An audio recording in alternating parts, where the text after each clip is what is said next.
What's happening, y'all? This is Andrew from Mirror Music 99, and I'm back to do another Grateful Dead reaction in the series.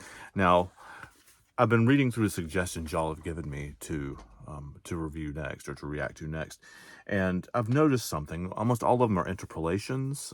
I assume most of you know what that means. For those of you who don't, interpolations is like a song bridging into another one, Like, so most of the suggestions I've gotten are for pairs of songs or a trio of songs. They're all kind of flowing into each other.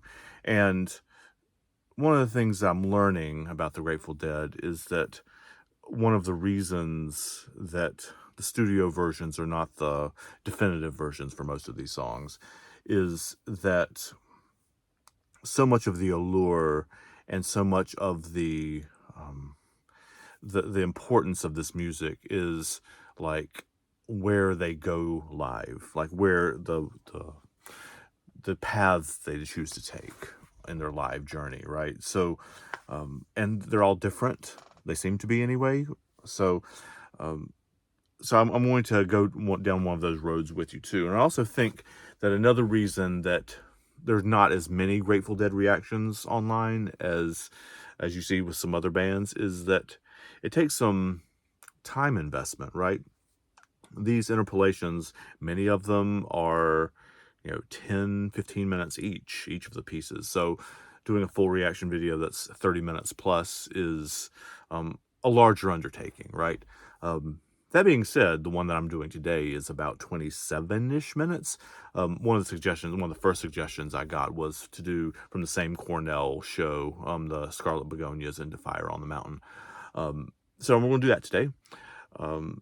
Fire on the Mountain is a song that I know. Scarlet Begonias, I may recognize when I hear it, but I don't know it from the title.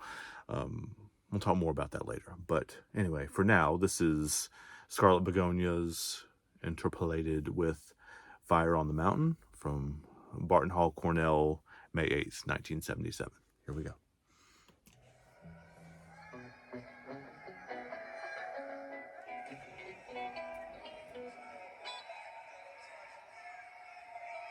All right, now we're going to play everybody's favorite fun game, Move Back. Now, when I tell you take a step back, everybody take a step back, right? Right. Okay, take a step back. And take another step back. And take yet another step back. And another. Take a step back. Everybody feel better? Hear that? Da da da da da da da. See, all these people in front are getting Who is that horribly speaking? smashed here.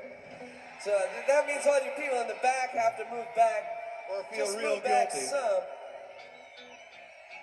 Then all your friends up front won't be real bug-eyed. We don't smash anybody. Are there, on these live albums, are there a lot of conversations like that too? I mean, is there a lot of like speaking, hear the audience directions? Hear the whole thing? Because most concert albums I hear are just the songs, so you don't hear a lot of the conversation in between. I guess if you did board recordings, you'd have the whole thing.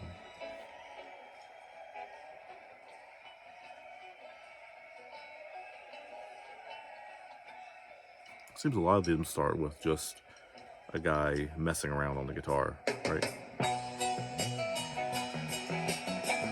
So before we get into that too much, is that how it usually starts? That's what it seems to be for a lot of the ones that I've heard so far, where it almost feels like there's not a set list, and then somebody starts playing the intro on a guitar, and everybody's like, oh, okay, we can play that, and then they start into it. Is that how that works, or is there more of a set list going on?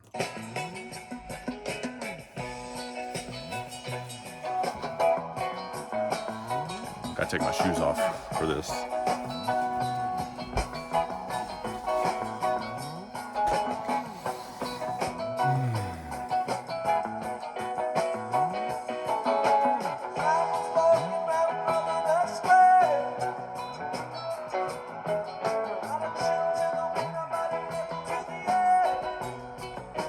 It's not quite reggae, but it's got that kind of feel to it a little bit, right?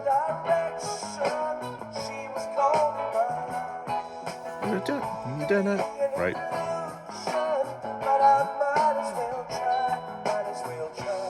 Might as well try. I don't know this song, so it's a good experience for me.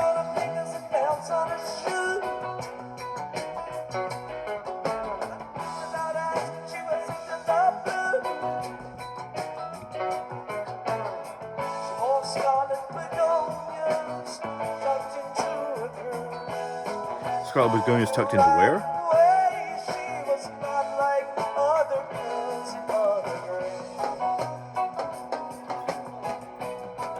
I mean, that is independent of Grateful Dead for a second. That is a very common rock and roll motif, right? Like, here's this girl, and she's not like other girls. I mean, that's a pretty common kind of conceit, right? So let's see what they do with it.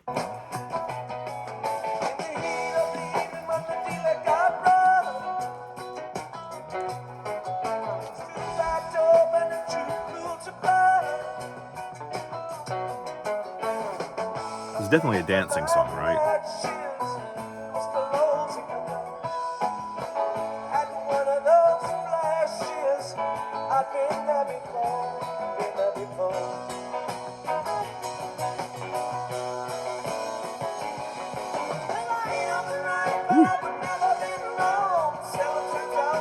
I dig that.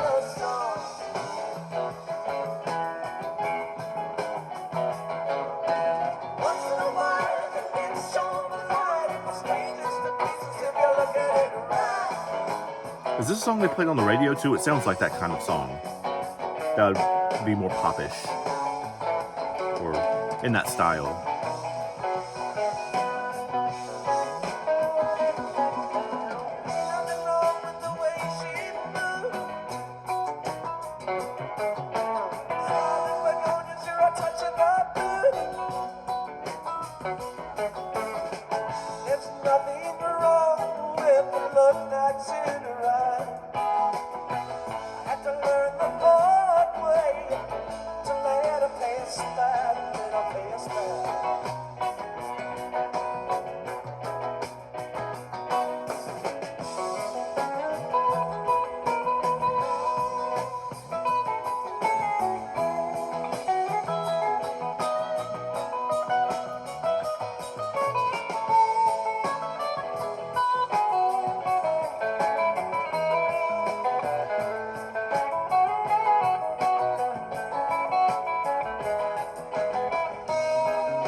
I'm going to come back a little bit to this, but one of the things that I've noticed too that the Grateful Dead has that I don't hear in a lot of other bands is the guitar tone, like the tone of that guitar.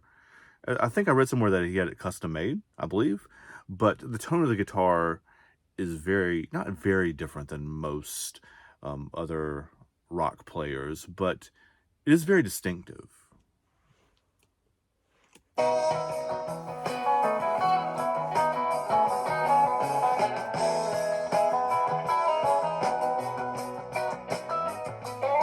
Does that come from the wall of sound thing you guys were talking about, or is it just how he's playing, or what?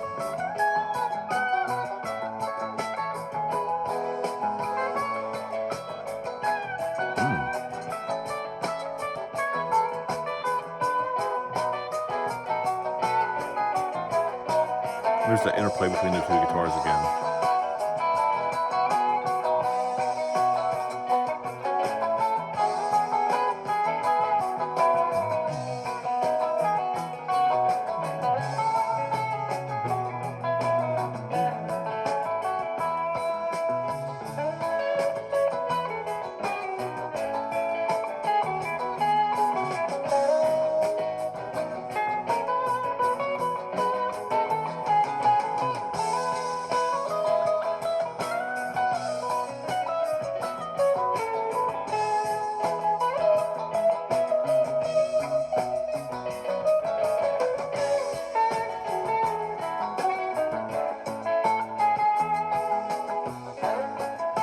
Also, one of the things I hear is that there are a lot more modern bands that take stuff from this style of playing than I thought there were. I hear influences from this in lots of places. Dig that. I love the harmony. Who's singing the high harmony there?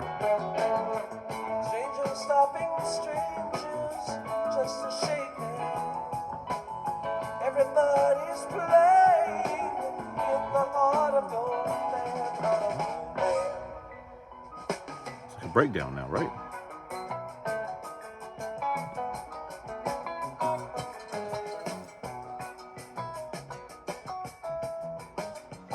I didn't know they had so many dynamics in their songs either. There's a lot of these songs that I've noticed or listened to already have times where it crescendos and then they pull it all the way back down. And if it holds to form, it'll build back up too, right?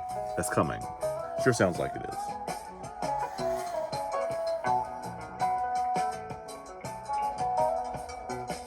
You don't hear dynamics like this in modern music nearly as much. Even the singing quiet and playing quiet tends to be maxed out on the mixing desk.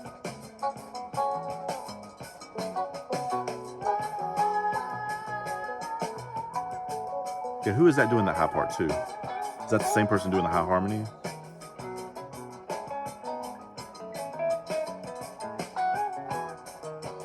That's got like almost like a Latin flavor to it too.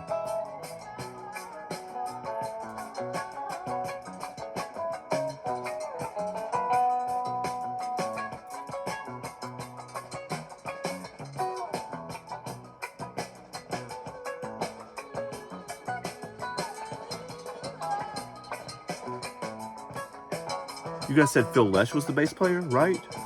Am I remembering that right? That bass is nice though. I don't know if you can hear it come through on the recording, but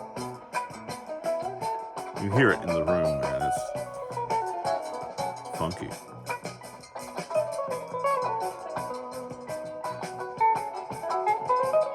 Ooh, look at that. I wish is that Aeolian? There's a name for that scale, but it's a different one than you would hear normally in a rock solo, right? That's like some classical guitar shit sounding, like the scale he's using. If you guys know actually what the scale he's using is, please tell me.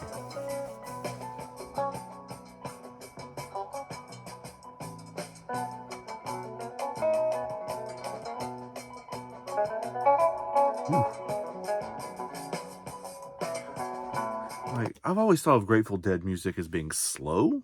I mean, maybe that's just my ignorance, really, probably. But like, am just not knowing? But this not only is faster, but the playing is faster too. I usually think of it.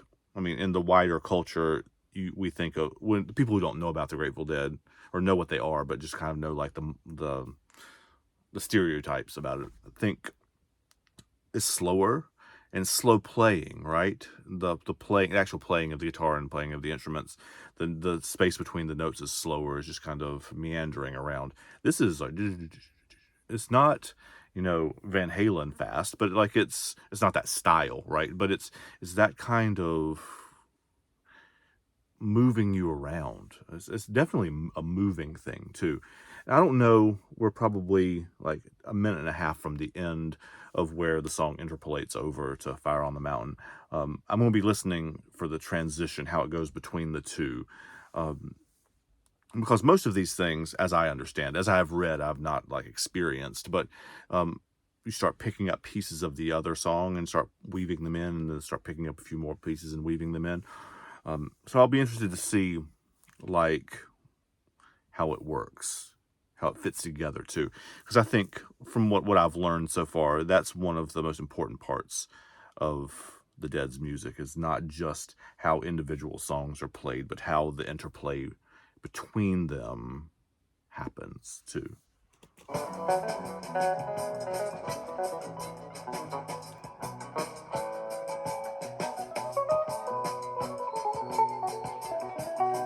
That's fast. It's uncommon to hear fast guitar playing that's not like loud and in your face. I like it though.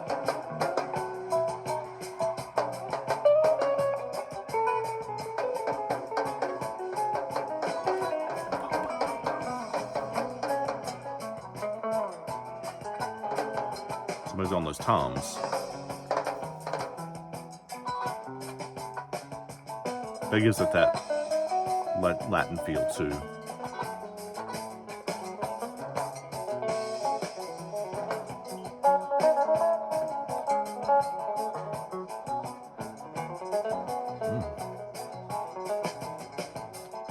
like the tone of the guitar is not, I don't know, I can't explain it. It's calm somehow, right?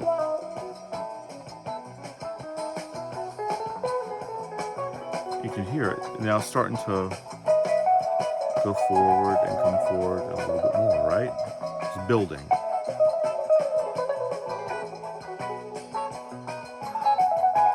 That, man.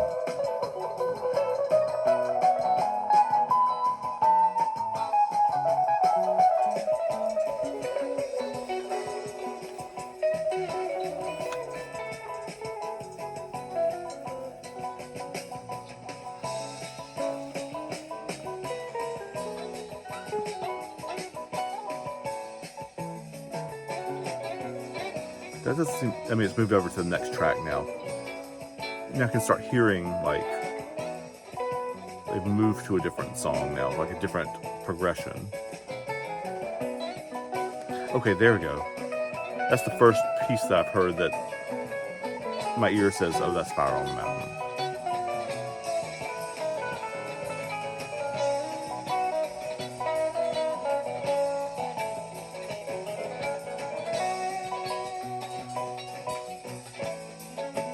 But the playing style is still very similar to right.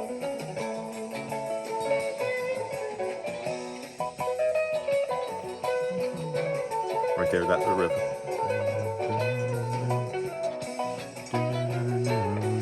Right, that's the Spiral on the Mountain riff. But if you didn't know it was coming, you would barely notice it.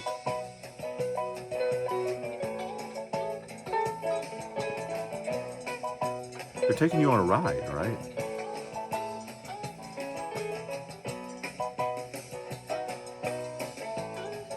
Maybe some of it's, the appeal is about letting go, right? About just moving, going with the flow and moving along. Now we're very definitely into that riff now. That 2-chord vamp. Fire on the mountain. Right.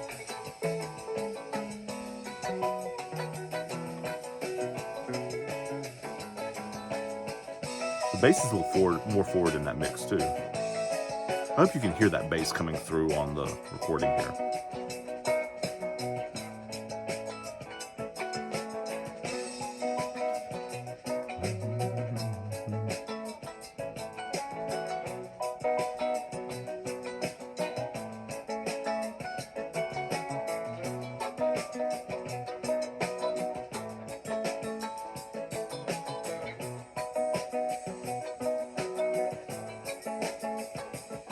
Seamless. How they got from one to the other. I'm gonna have to do like a series of these that are just on the interpolations, like the minute before and the minute after, and kind of look at how they're getting from one to the next. Because, I mean, they're there now, but it's almost like a magic trick, right? It doesn't, I didn't even notice it was happening. If I wasn't watching the screen and seeing it go from one track to the next, I wouldn't even notice it happened until they were already here.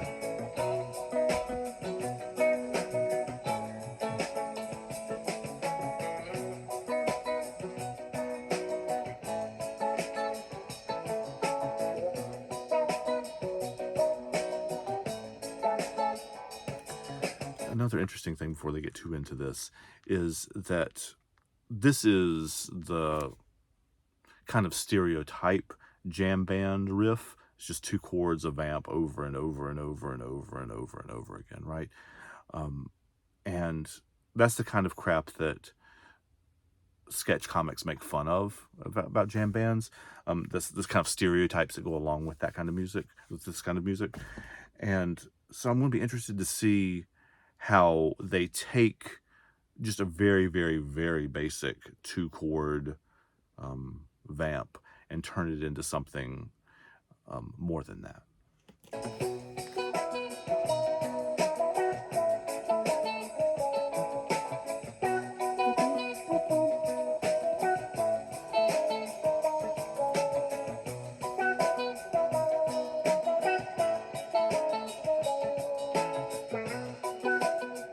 Now that tone on that guitar is a little bit different.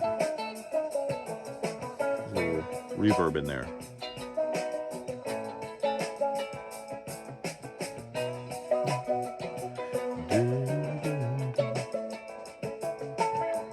Those of you who play this, is that G to F? Or is it a different? It's two that are right beside each other.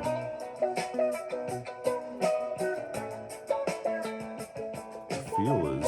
I don't remember the song feeling quite so like island rhythms. It kind of has that feel the way they're playing it in this one.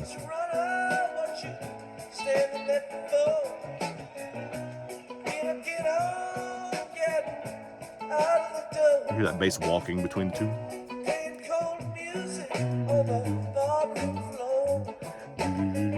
Right.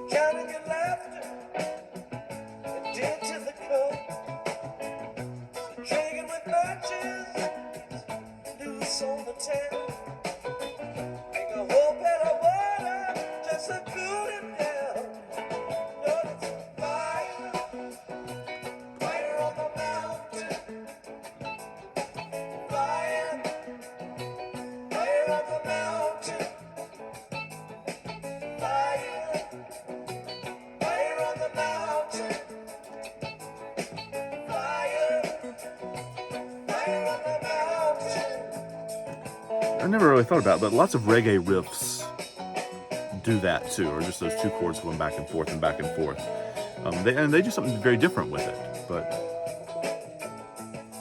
it's an interesting thing about them pulling references from all different kinds of music into this magical thing.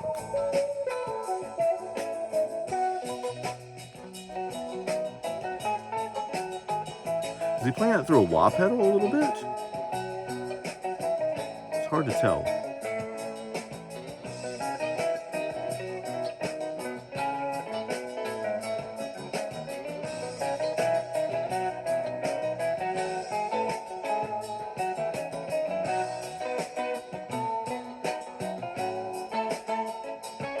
There's two guitars doing that, right?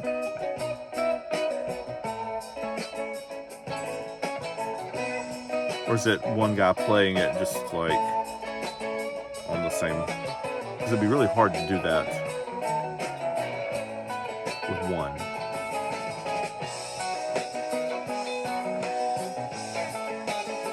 And the Dead are stereotypically like kind of grooving around and finding stuff like that. You don't think about them being able to hit a groove like that and play alongside each other, sort of. Does that make sense? Like they're playing the same rhythm, same whatever. And just,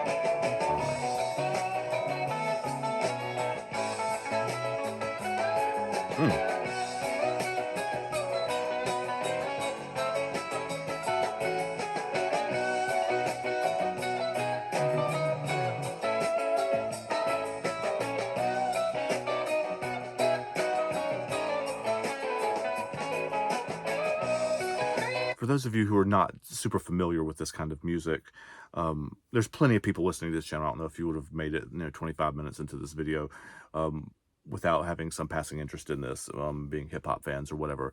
But I know there's a lot of hip-hop fans that listen to this channel and listen to the... Even with all of the swelling and all of the different...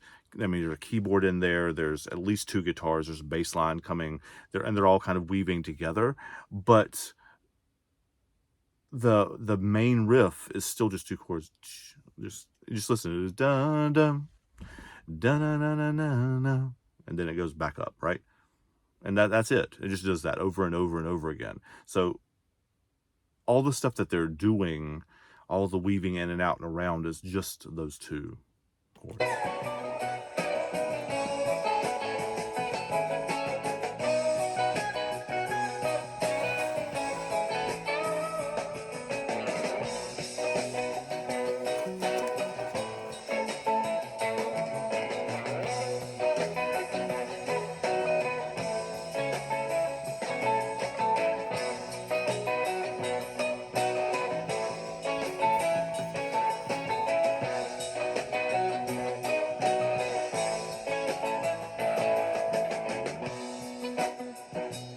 So you're kind of coming out of it back into the riff now, right? which is very much how like jazz works. You go off on this little tangent, and then you come back to the main thing.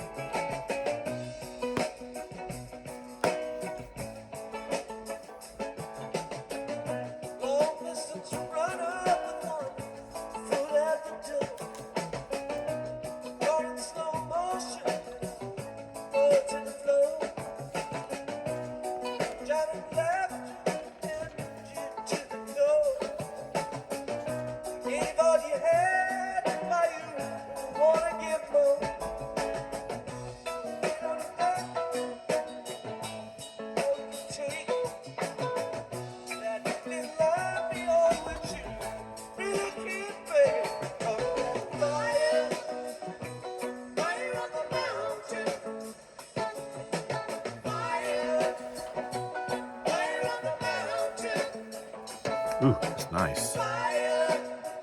Like the way it's not just the actual song, but the performance of it. The harmony's tight.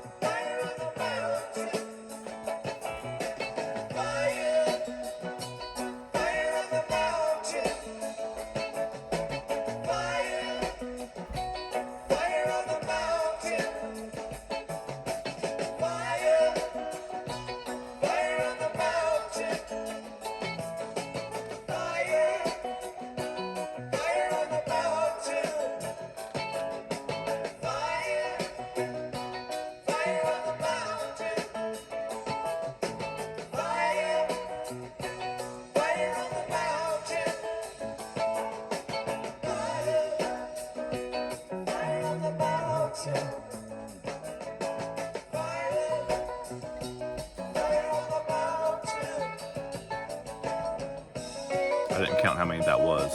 At least 16.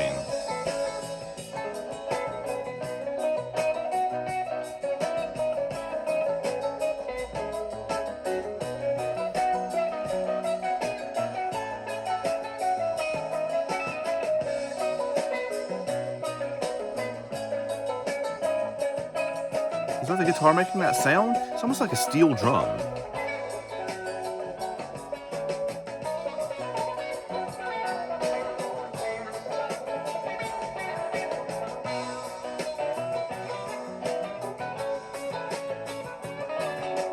Y'all gonna have to talk to me a little bit about the pedals he's using on this, because there's definitely something going on.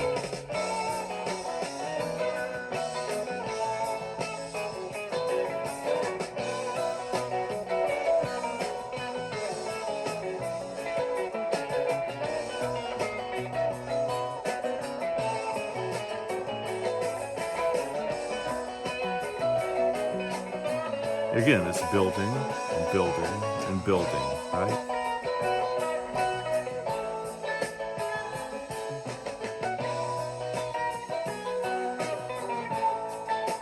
It's slow, though, the build.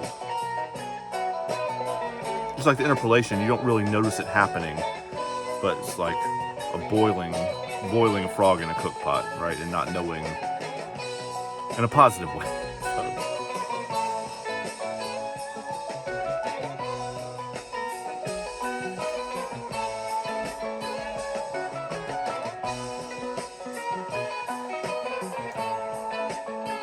It's interesting interplay between those two guitars. Listen to that.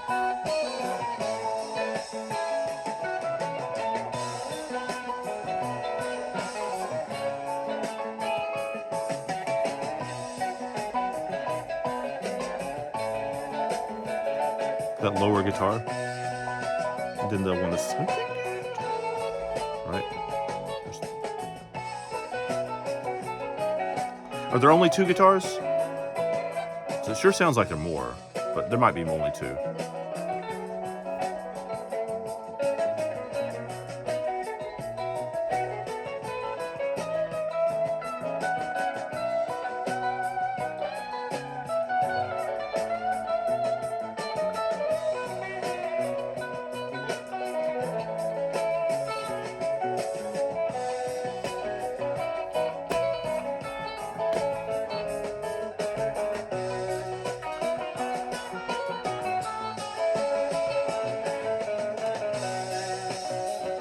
Let's come back to something that's similar to what you would probably find on like the studio recording, right?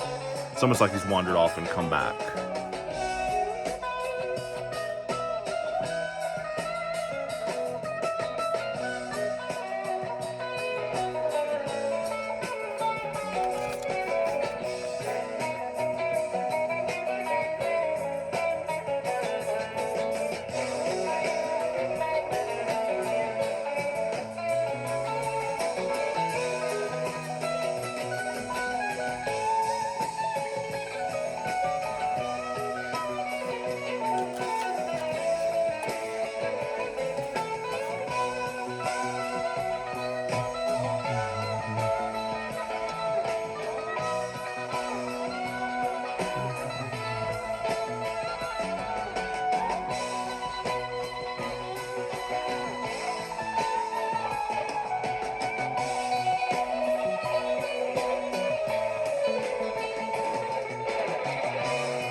You can't see my legs; they're kind of doing the kick drums too, while this is happening. You can tell it's about to end because it's kind of pulling it back to the main riff, and everybody's kind of locking back in, right?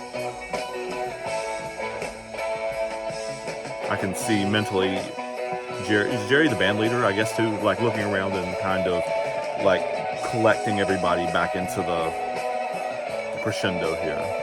That's all in my head, but that's what it feels like, right?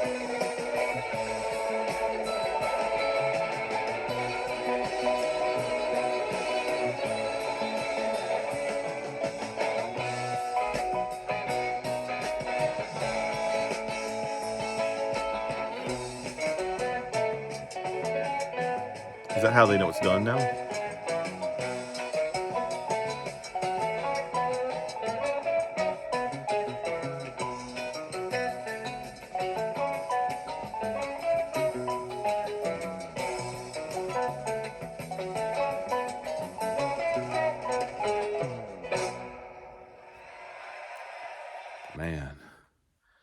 Man, okay. Like, I'll have to sit here for a second and collect my thoughts. That that was a ride. That was a ride. Um, Beautiful stuff. Like a lot of the stuff I never really. I've heard a lot of people talk also about it being the Grateful Dead being a dancing band, like one that you dance to, and I never heard that. Like I've spent not a lot of time, but I've spent some time listening to the studio recordings, and you don't really get that in the studio recordings. When you listen to this, though, this, I mean, I'm sure you saw me grooving in the chair, right? I mean, there, you definitely get the sense of the flow and the build and the build and the build, right? It becomes progressively harder and harder and harder to sit still. Um, Thanks for suggesting this. This was amazing. I want you to tell me though. I've seen this combination, Scarlet Begonias to Fire on the Mountain, in multiple live performances, without listening to them yet. But like I've seen that combination. So what makes this one particularly so special? Like what's the standout portions of this?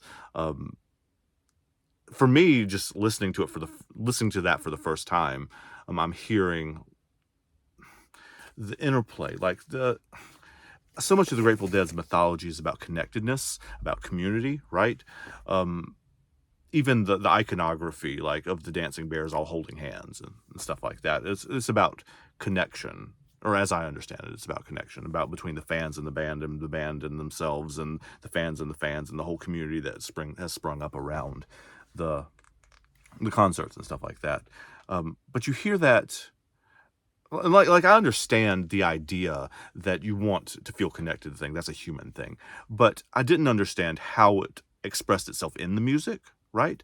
And in the music you hear it, the way it's almost the song is not a jazz song, but like I've said this in previous videos too, that the way the players pass the melody lines back and forth to each other, and the way the instruments create this thing that's larger than themselves, is a very feels very community driven. It comes through in the songs too, and not just in the mythology, I guess. So thanks for suggesting it. One more thing before I get out of here too. Anytime I play a song like out loud through the speakers on the video, YouTube's copyright thing takes away all of the money that we would earn from doing this video.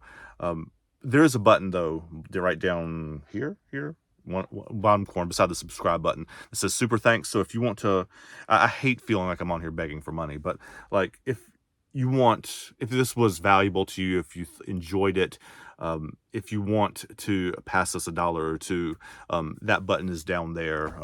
I would very much appreciate it. Coop would too. So take care, y'all. Thanks for listening. Hope you made it this far. I'll see y'all next time.